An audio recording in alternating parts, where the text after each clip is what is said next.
Désolé, pardon, j'avais pas remarqué que vous étiez là. Salut à toutes et à tous, c'est Dark Sprite Angel, ou Test de Ganondinge, et bienvenue aujourd'hui pour cette nouvelle vidéo. Et aujourd'hui, on va faire de la théorie, comme c'est étonnant sur cette chaîne. Bon, je sais que pour l'instant, il n'y a qu'un trailer qui est sorti, mais j'ai quand même des choses à dire. Et je vous ai déjà prouvé par le passé, rien qu'avec cette vidéo, que mes spéculations peuvent s'avérer réelles. N'en déplaise à tous ceux qui ne m'ont pas cru pour le online dans Sword and Shield. Ouais, enfin t'as pas toujours eu raison non plus, hein. Regarde ta vidéo sur Meltan. Ouais, mais celle-là, j'ai vraiment fait une vidéo qui était basée sur rien du tout, alors fallait s'en sortir. Là, au moins, on a un trailer, et puis regarde, sur l'autre vidéo, j'avais bien raison. Ok, donc parce que t'as prédit une feature online, ça veut dire que t'auras toujours raison? Non, mais j'avais pas prédit que ça non plus. Et puis, regarde les vidéos Smash, j'avais raison aussi sur quelques autres trucs. Oui, tout à fait. Rectification. Tu avais raison, uniquement parce que tu as bombardé de spéculations à la base. Donc forcément, sur le tas de 15 que t'as lancé, t'en as une qui est vraie. J'appelle pas ça avoir du flair, j'appelle ça juste avoir de la chance. Bref.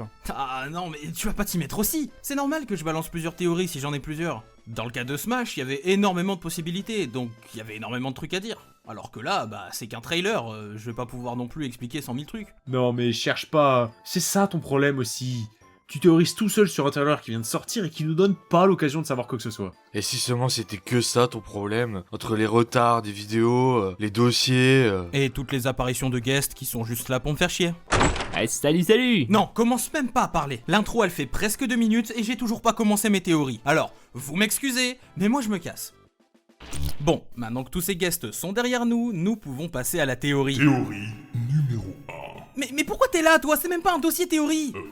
Je sais pas quoi, je fais juste mon taf. Pourquoi à chaque fois que t'apparais en dehors de ton rôle de d'habitude, c'est juste pour que les gens croient que t'es canon dans le lore des dossiers théorie? Tu n'es pas canon. Ok, c'est bon, je viendrai plus t'aider. Bon, voilà, on est enfin tranquille et on a enfin une intro de 2 minutes. Bien. Commençons à parler de ce que nous avons pu voir dans les trailers de Pokémon Écarlate et Violet jusqu'ici. Pour commencer, dans quelle région ça va se passer cette fois? Kalos, c'était la France, Galar, l'Angleterre. Cette fois, quelle est la région qui a été choisie? Eh bien, tous les indices semblent pointer vers l'Espagne. Comment je peux en être sûr, me direz-vous? Eh bien, sachez qu'il y a énormément d'indices qui pointent là-dessus. Tout d'abord, la carte en elle-même, ou du moins les bouts de carte qu'on a pu apercevoir dans les trailers, en reprenant certains bouts de la carte et en les comparant avec la carte de notre propre monde, car je vous rappelle qu'effectivement, Pokémon est bien basé sur la carte de notre propre monde, tout semble correspondre avec l'Espagne. Pour ces exemples précisément, je vais prendre cette carte qui a été leakée sur internet.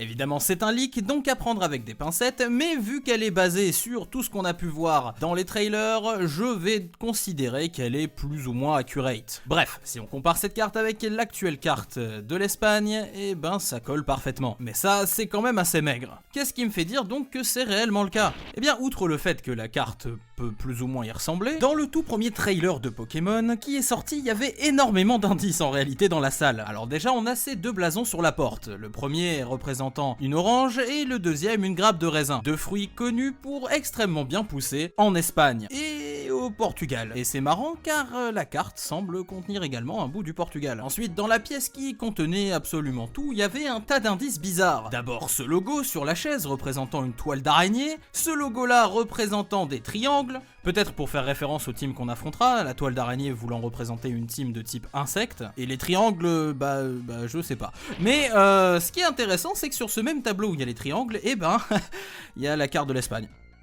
Ah ouais, non mais là ça laisse aucun doute hein. Mais je vais pas m'arrêter là. En effet, dans le deuxième trailer, il y a des Pokémon qui ont été présentés. On a eu Pomme, Gourmelet et Olivini. Et c'est assez intéressant pour les deux derniers parce qu'en effet, quand on regarde la base de la cuisine espagnole, ce qui revient le plus, c'est le cochon de lait et l'huile d'olive. Alors est-ce que ça veut dire qu'on va les manger ? J'espère pas. Mais en tout cas, ça représente encore une fois l'Espagne. Et enfin, pour finir, la tenue des protagonistes. Sur la première tenue, on peut voir qu'ils ont le premier blason et un pantalon orange, représentant, comme je le disais, une orange. Et vous avez donc compris que la deuxième tenue fait référence aux grappes de raisin. Par pure déduction logique, je dirais donc que les gens prenant la version écarlate appartiendront à l'école orange, et les gens qui auront la version violette auront l'école raisin. C'est pas la seule chose que j'ai à dire sur ces deux blasons et cette école, mais ça, on y reviendra un peu peu plus tard. Maintenant qu'on a établi la région, il nous reste encore d'autres choses à deviner. Quel va être le scénario du jeu, qui seront les antagonistes, et surtout, quelle sera la nouvelle mécanique de gameplay. Des questions auxquelles j'ai probablement les réponses. Et justement, commençons par le premier point, c'est-à-dire le scénario. Eh bien, je peux vous affirmer dès maintenant que le scénario parlera du futur et du passé. Alors, vous vous demandez sûrement d'où est-ce que je sors ça ? Eh ben, c'est très simple. Pour commencer, on a les deux nouveaux légendaires. Et je sais déjà ce que vous vous dites. Non, sérieux, il a pas déduit ça juste avec leur design. Ça veut rien dire. Non, j'ai déduit ça avec leur nom. En effet, le nom des légendaires est très rarement traduit dans Pokémon. Ces deux légendaires s'appellent donc Koraidon et Miraidon. Alors déjà pour le préfixe de leur nom, Korai signifie ancien ou alors les temps immémoriaux en japonais, donc quelque chose de très vieux.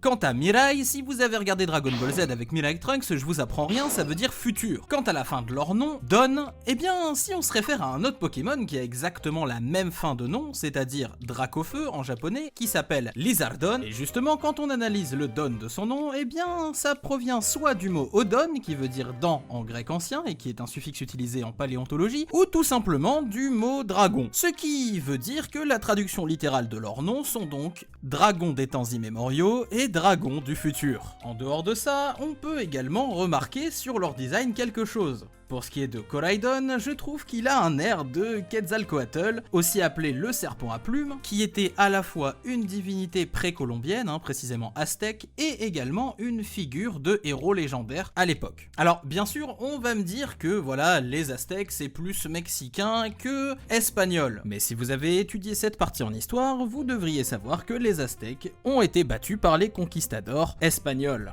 Et ensuite, c'est également les Espagnols qui ont conquis les territoires mayas dans lesquels ce dieu était également présent. Pour Miraidon, en l'observant, on remarque effectivement qu'il est mécanique et technologiquement très avancé. Sa technologie me fait penser à une ultra chimère un peu comme Mandrion ou Vémini. De plus, ses parties mécaniques pourraient impliquer qu'il ait été modifié par un humain, ce qui serait pas impossible. On a déjà vu le cas avec Magearna, Genesect ou encore Sylvalier. Et il y a peut-être même l'hypothèse qu'il aurait pu être créé par un humain. Après tout, ça serait pas le premier, pour Igon ou Mewtwo par exemple c'est le cas. Et il y a également une deuxième chose qu'on peut remarquer en étudiant leur design.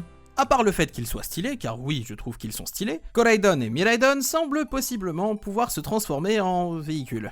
Ouais, non, mais moi aussi j'ai pas envie d'avoir des Transformers. Par exemple, pour Koraidon, on peut imaginer très simplement que ce qu'il a sur le torse est une roue, et que s'il repliait la partie noire de sa queue, ça pourrait en faire une deuxième. On pourrait donc ensuite utiliser ses cornes comme guidon, et il nous servirait de moto. Quant au deuxième, il a des propulseurs, là je pense que j'ai pas besoin de m'expliquer. En plus, ça serait pas la première fois qu'on monte sur le dos de Pokémon légendaires. De plus, le jeu étant visiblement basé sur le moteur de Legend of Arceus, vous savez tout comme moi que les montures étaient une grosse partie du gameplay, ou du moins qu'elles étaient nécessaires pour avancer dans l'histoire. Du coup, ça ne m'étonnerait pas qu'ils aient réutilisé cette mécanique. Mais ces deux légendaires ne sont pas les seules choses qui me font penser qu'il y aura le futur et le passé dans le jeu. En effet, si l'on observe les deux professeurs qui nous ont été présentés, on peut remarquer des choses intéressantes. Déjà, Olim et Turum ont encore une fois les deux couleurs dont je vous parlais, orange et raisin. Pas besoin de vous expliquer dans quel jeu ils seront du coup. Mais ce qui est intéressant, c'est plutôt d'observer leur design. Du côté d'Olim, on note des trucs intéressants.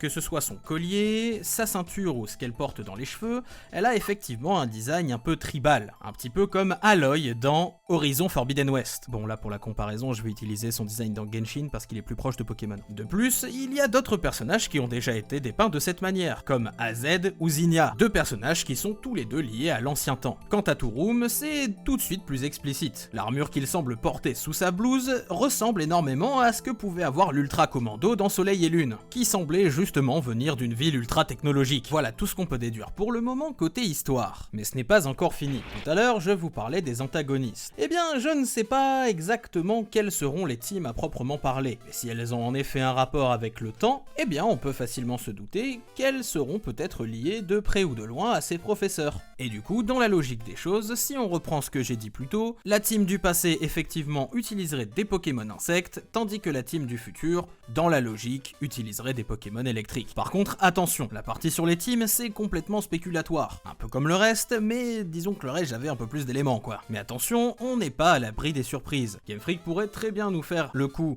d'une Team Skull qui serait neutre, ou d'une Team Yell qui est Osef. Et maintenant, pour la dernière partie, je vous ai parlé plutôt de la nouvelle mécanique de gameplay. Je vais être honnête avec vous, là-dessus, il n'y a pas trop d'infos qui ont fuité, ou qui sont retrouvables. Mais j'ai quand même ma petite idée. Vous vous souvenez du premier trailer dont je vous avais parlé avec plein de trucs cachés dans la pièce ? Eh ben justement, il y a une chose dans cette pièce dont je ne vous ai pas parlé. Il s'agit de ce tableau. Qu'est-ce que c'est que ce logo étrange ? Eh bien, ça pourrait être le logo de la nouvelle mécanique de combat du jeu. Je vous explique mon point de vue. La méga évolution, la synergie et le Dynamax ont tous les trois quelque chose en commun. Pour les utiliser, il vous faut un lien fort avec votre Pokémon, mais surtout un bracelet. C'est une idée qui m'est venue en regardant le dernier opening de Pokémon. En effet, dans celui-ci, Sacha a les 3 bracelets. Et du coup, j'ai pas pu m'empêcher de remarquer que notre rival Nemona a également un bracelet bizarre sur le bras. Bien sûr, vous pourrez me dire que ça fait partie de son design. Mais tout comme vous, elle semble faire partie de l'école. Ce qui me donne l'impression que ce bracelet / brassard est un outil utilisé par les gens de cette école. Vous allez me dire, ok, mais pourquoi nous on n'en a pas ? Eh bien tout simplement car si vous avez déjà joué à Pokémon, vous devriez savoir que ce genre de bracelet ne vous est pas donné au début du jeu. De plus, quand on regarde les images du trailer, on peut remarquer que sur certaines d'entre elles, un des personnages semble en avoir un. Mais maintenant, la question qui se pose, c'est elle ressemble à quoi cette mécanique ? C'est vrai qu'on n'a pas beaucoup d'indices dans les trailers, mais mon idée c'est que maintenant qu'il y a un mode 4 joueurs, le jeu semble miser sur la coopération. Et je pense que ce sera le cœur de cette nouvelle mécanique. En effet, il vous faudra 2 Pokémon sur le terrain pour qu'ils puissent coopérer ensemble. Alors vous pourrez le faire avec 2 de vos Pokémon, ou peut-être celui d'un dresseur qui est votre ami, ou un PNJ qui viendra vous aider. Bon, ça reste qu'une idée, mais voilà. Et alors que vous pensiez que j'avais terminé cette vidéo, il me reste pourtant quelque chose à dire. Et si ce que nous avons pu apprendre dans cette vidéo aujourd'hui nous permettait de savoir qu'il existera peut-être un DLC dans ce Pokémon. Ouais, je sais, ça commence à faire beaucoup. Vous devez sans doute vous dire que je pousse la réflexion et la théorie beaucoup trop loin. Mais attendez d'écouter ces arguments. Si vous vous souvenez bien, en début de vidéo, je vous ai parlé de la carte. Et je vous ai également parlé du fait qu'elle serait celle de l'Espagne. Mais si on regarde tout simplement la carte du monde, l'Espagne se trouve à côté d'un autre pays que nous connaissons bien. Ce pays, c'est la France.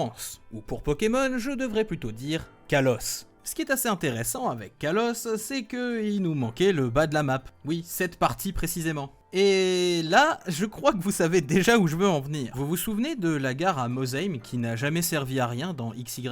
Vous vous souvenez de ce message étrange gravé sur l'un des bancs ? Je m'interroge sur toi en ce moment. Comment te portes-tu ? As-tu accompli tes rêves ?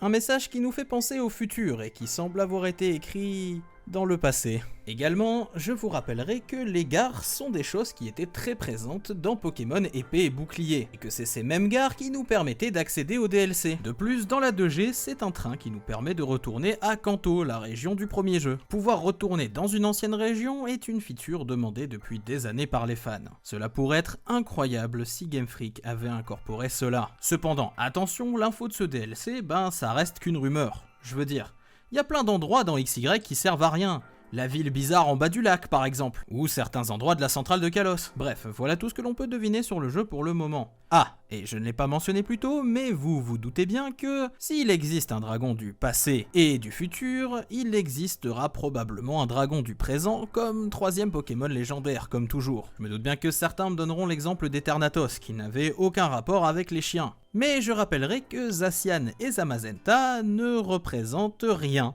Ils sont des symboles de héros, et c'est normal qu'Eternatus soit donc un antagoniste. C'était d'ailleurs les premiers légendaires à ne pas représenter quelque chose. Une idée qui aurait pu être gardée, mais visiblement ce n'est pas la direction qui a été choisie par ce jeu. En tout cas, j'espère que la vidéo vous a plu, et on se retrouve la prochaine fois pour une nouvelle vidéo. C'était Dark Sprite Angel, salut!